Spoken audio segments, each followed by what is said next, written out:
My name is Stacy Sparkman. I'm the carpentry teacher at Knott County Area Technology Center.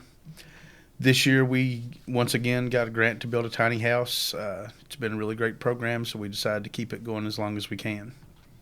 The tiny house project is honestly, it's probably the best project I've done since I've been teaching for the last 17 years.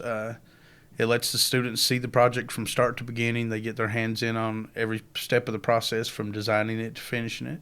The project has been working great for us. It has ups and downs as any construction site does. We started out way ahead of schedule and then ended up a little bit behind schedule and caught back up some, but it keeps a lot of students busy and they're all learning something. There's room for most of them to get in there and get hands-on all at one time. If not, we've got several projects related to it that they can scatter out on. I think this project is great for student learning because it gives them a sense of pride. You hear the students talk about what they're doing in class more since we've been doing this than you did before.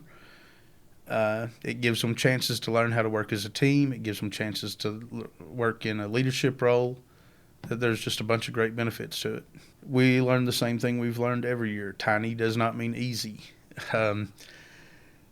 I think we've learned that we've stepped up our design element a little bit. We take more things into consideration. Like this year, our tiny house is all wired so that everything should run off of 110 volts instead of having to have 220 for the air conditioner or something like that. We've also learned to take advantage of every square inch of space we can. This makes 4 years that we've been doing this project. At this point, our tiny house is what we would call in the industry dried in. The outside is done except for a few pieces of siding and one or two pieces of roofing metal. The inside, I think 95% of the wiring is done and probably all of the plumbing is done.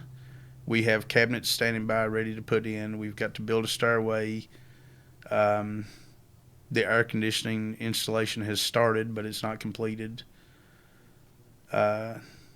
We went with a route this way. We bought a blueprint this year so that we could bring in the aspect of them learning how to read blueprints.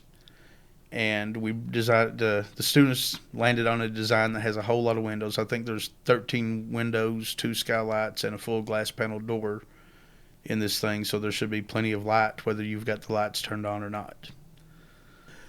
We intend to continue doing this project as long as we can continue to get the grants from KVEC. We really appreciate that KVEC has given us the opportunity to do this and look forward to working with them more in the future.